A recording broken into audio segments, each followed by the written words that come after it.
What's up, all you amphibian fans out there? I'm Duuz-Diz-Din, back at it again with more episodes of Season 2 of Amphibia. This time around, it's the Second Temple, as we have our heroes, namely the Planter family, Anne and Marcy, arriving on the back of Joe Sparrow, with Hop Pop being in a Hot Pocket.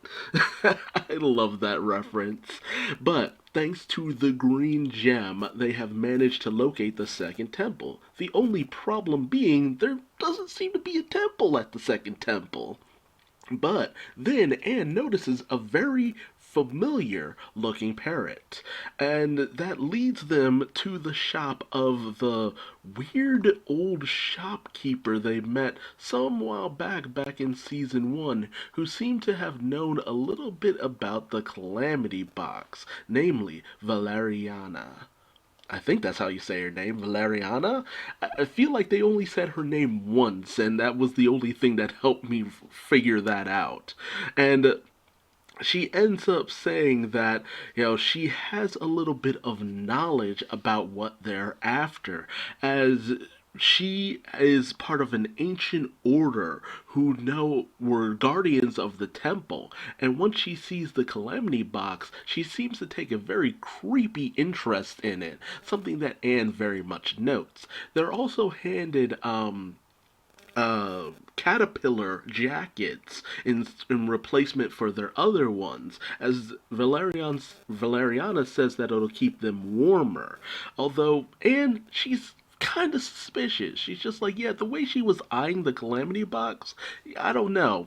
Something's up. Something's looking kind of sus here. But as they make their way up the mountain, Valeriana starts to kind of demean Anne to a certain degree, saying, "Oh, these people, I can't believe they're the ones who found the Calamity Box. Such an unworthy girl, blah, blah, blah." And Anne is really starting to get a little ticked off at this.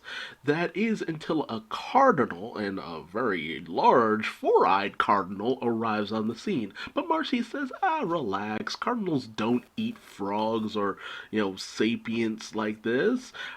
She's quickly proven wrong. And Marcy immediately realizes, oh, they eat caterpillars. We're wearing caterpillar wool. And Anne ends up sacrificing her own jacket in order to get the cardinal to fly away, but that leaves her exposed to the elements. But Anne feels that that was worth it to keep everyone protected. But Valeriana starts to kind of demean her for throwing away her own sense of worth, since they still have a ways to go before they reach the temple. But the planters just hop onto Anne in order to keep her warm, despite the fact that Hopadiah has apparently gained a little weight. But as they make their way through, Valeriana keeps on with the disses. Like, Jesus, lady, let up a little bit. But when she asks how they came about the music box, Marcy tells Anne to hush it on the whole shoplifting dealio. You never really want to clue in somebody that the way you got something is by theft. It's not a good look, bro. It's not a good look. But they end up in an area that is very prone to avalanches, with one actually heading towards a nearby cottage. But instead of just letting it be as, avalanche, who runs towards an avalanche, as Valeriana says, it's Anne who runs towards avalanches, thinking that there might be someone within the small house, only for them to be out to lunch, apparently. Like, who leaves a sign like that in their house? It kind of clues you in on how this all works. As Anne barely manages to escape the avalanche, Valeriana feels that she was too impetuous and that was an unnecessary risk. But Anne has had enough of Valeriana and her demeaning tone, and starts to insult Valeriana and her sacred order. So Valeriana feels that she's got something for Anne, and she transports the two of them to a interesting looking tower? Like, where is this?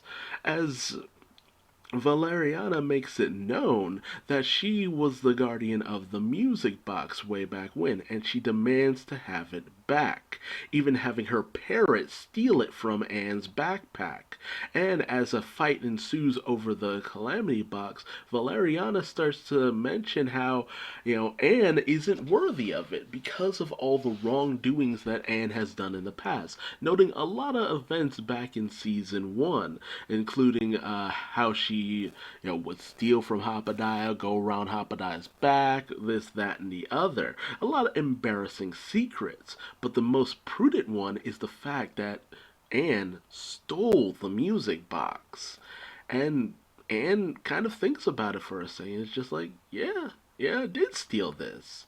And I like that fact because, having that be how Anne got the box and her being transported to this world being a consequence of her poor decisions, it really puts it into perspective that, you know, theft is never really the way to go. Something that I've learned the hard way in a lot of ways. But, what she did, it was wrong, and Anne has to live with the consequences of her actions. But when Valeriana sees an opportunity to go after the box, she falls off the side, with Anne having the staff that she thinks will be the way to get her back home, meaning that she probably doesn't need to help Valeriana with her cliffhanging moment. But she helps Valeriana out anyway, and when Valeriana questions this, Anne simply is just not proud of what she's done, but feels that if nothing else, the bad choices that she's made in the past will help her make her a better person in the future, which is a wonderful takeaway for something like this. Yes, you might make mistakes, but it is if you do not learn from those mistakes that make you a bad person. And Valeriana thinks that that is the right answer, revealing that this was all a series of tests. Every part of the way was a challenge for Anne to show the strength of her character and the kind of person that she actually is. So Valeriana reveals that they were in the temple all along. The whole set of trials was the temple itself, and Anne passed with flying colors. And so Valeriana charges up the crystal, and we see the energy of the crystal of empathy, or I guess you could say, drain out of Anne. But it's kind of slow for some reason. So that was weird. With the other one, it went much faster. But when Anne starts to hear screams from down below, she takes the crystal, which isn't completely charged, and asks Valeriana to send her back down to the ground? I'm still kind of questioning where this place is. It's just magically up in the clouds? But she ends up finding out that it was just Marcy showing the planters some cute videos on her phone. But, Anne has got the second crystal charged, and she's way too cold and needs to get the frig out of here. However, we do see that the crystal not being charged all the way, that's not a good thing. But next, we move on to ready. Be ready for this. Ready for ultimate cringe? Barrows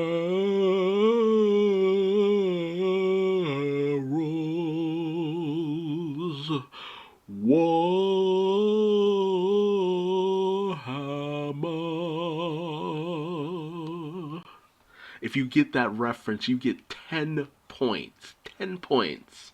But this is a long awaited Sasha, Grime, Percy, and Braddock episode as we see the three other leaders of the three other Toad Towers. You see, we have four Toad Towers in general: south, east, northwest. The one that Bog ended up taking over, and the one that Grime originally ran, was the South Toad Tower. So everyone except Bog is here, although it is weird that there are only three chairs. And we see the other leaders of the various Toad Towers, namely, and let me get this right, Captain Aldo, who is the old dead looking dude at the top, Captain Beatrix the female, and Captain Buffo, who seems to have a little bit of a Asian kind of look to him.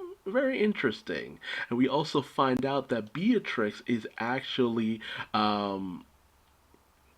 is actually Grimes' sister of all things, which I would never have guessed.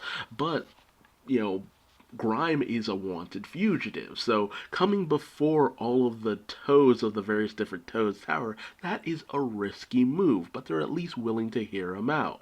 And we have the squad line up with the one eye symbol because of course they're team Grime and all that. It's super duper cute. Love it. Squad look.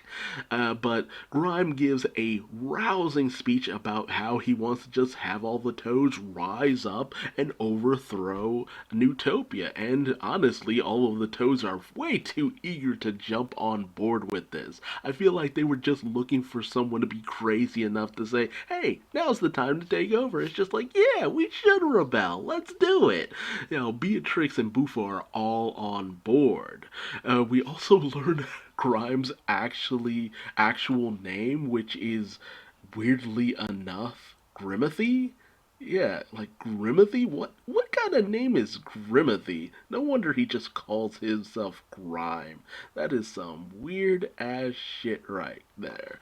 But once the other toads realize that Grime is trying to promote himself as leader of this rebellion, yeah, they're not having it. They're just like, yeah, no, dude, we would not be following you. You're a fugitive and you have a hummus because they don't respect her enough to call her a human. Yeah, we're not following a fugitive and a hummus.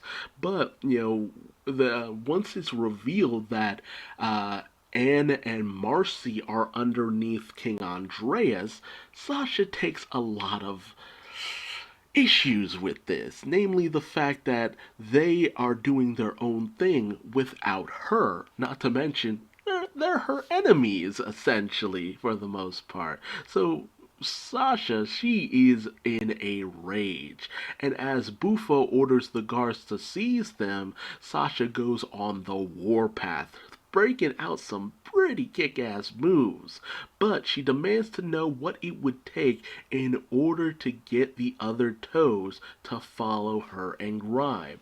And it is at this moment that we have something I wasn't expecting, but also kind of expecting.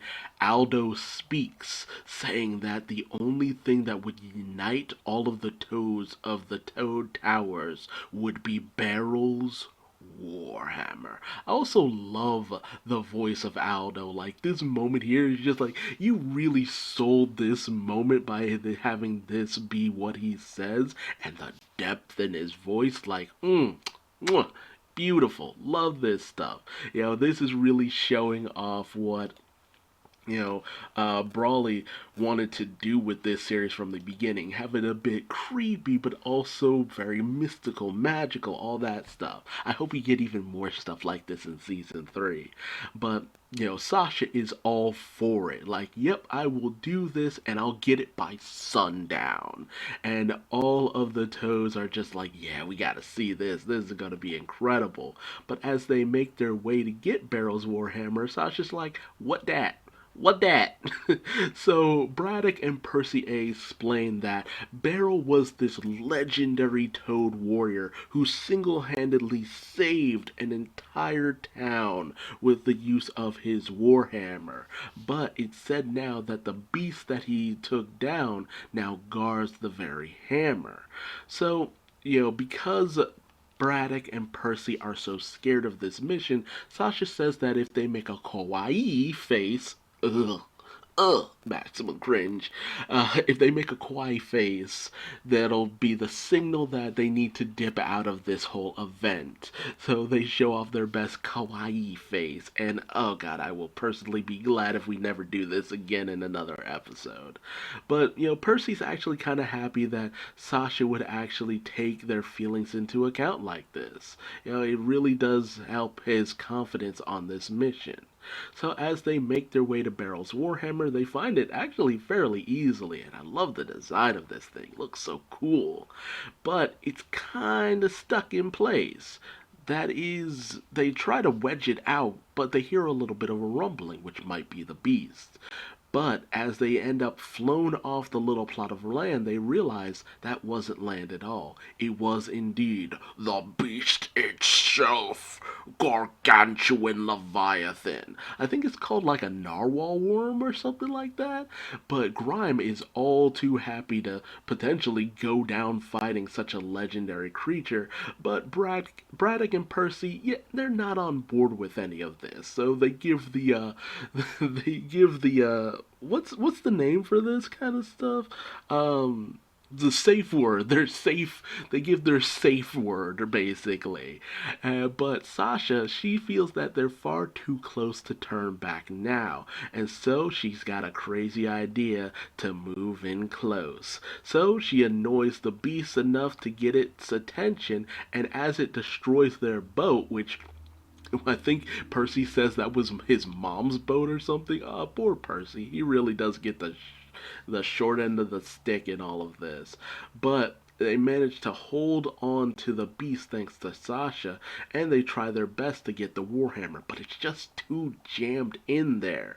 So Sasha decides to redirect the beast itself by roping up its horn, and as it rises up and moves direction, she sends it on a course straight to the central Toad Tower.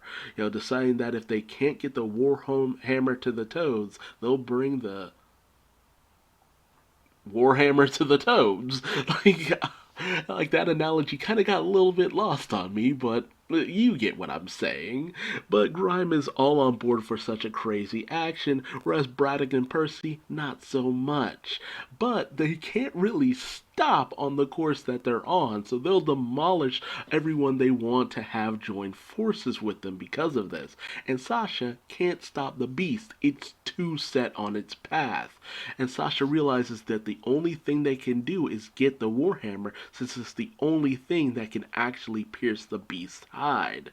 But it's just jammed in there but good, and Grime feels that it's a lost cause. But in the first time ever, we see Sasha channel the strength of the strength gem, eyes glowing all pink, purple, whatever the color, and with a great amount of effort, like full on feels like she taking a dump, she manages to lift it up, but it's a little heavy. But with a little help from Grime, she's able to fully energize the hammer with her power, no less. So that's actually kind of interesting that I feel like the hammer might have something to do with the last temple, with the way that it glows with these runes and stuff. And it's even jet propelled, and they bring the hammer down right on the beast, causing it to faint right outside of the Toad Tower, with Sasha looking like a badass, with Barrel's Warhammer giving it over to the Toads, bringing leadership under Grime. And with that, all of the Toads have bid their allegiance to them. Well, I say all of the Toads, but 3 out of the 4 Toad Towers have been given allegiance to Sasha and Grime. And whereas Sasha is just she's feeling the hype from all of this. It's just like, yes, because we're such a great team, we were able to do it. We did the job and we did it fantastic. But Braddock and Percy, they're not feeling the love. Ultimately, because Sasha chose her ambition over their safety, they feel that they can no longer follow her anymore. They're done. They're out. They don't have the same kind of drive and ambition as her. And as Sasha tries her best to be like, yo, we can't leave now, not when we're so close to achieving our goals, they don't have any hard feelings towards this. It's just that, you know, they don't feel like their best interest is to pursue this with her. And Grime tells her, like, look, ultimately everyone has their own limits, and this was theirs.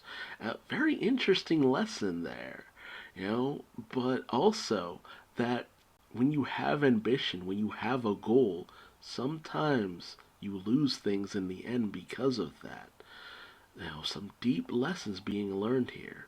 And Sasha has no choice to accept that Braddock and Percy, 2 of her honestly best friends in this world, are no longer going to be a part of her mission. Jeez, what a downer of a way to end things. But also, I like the fact that Sasha kind of had a bit of a taste of why Anne and Marcy, might not be on board with the way she does things. Like, this is the second time around that people who were under her leadership to a certain degree have chosen to kind of bow out from what she's doing. First with Anne, now with Braddock and Percy. Like, I wonder if this is ultimately going to be the thing that causes Sasha to, give up her more less than optimal personality traits, or will this ultimately drive her forward faster and harder than ever before, make her even more of a bitter person? Because I do love these softer moments for Sasha. It gives a lot of depth to her character, and it's ultimately fantastic. So I've loved these two episodes. They really do a fantastic job of driving home some really important lessons on honesty, what it means to be a good person, and what it means to follow your ambitions, and which you need to weigh. Do you care more about the people around you, or do you care more about the things that you want? Sometimes they're not mutually exclusive, and sometimes they can lead to some bitter heartbreak. But tell me your thoughts in the comment section below. What did you think about these two episodes? Did you love them? Did you hate them? Do you feel that the messages were kind of lost on you? Let me know in the comments below, and I will see you next time. Bye bye.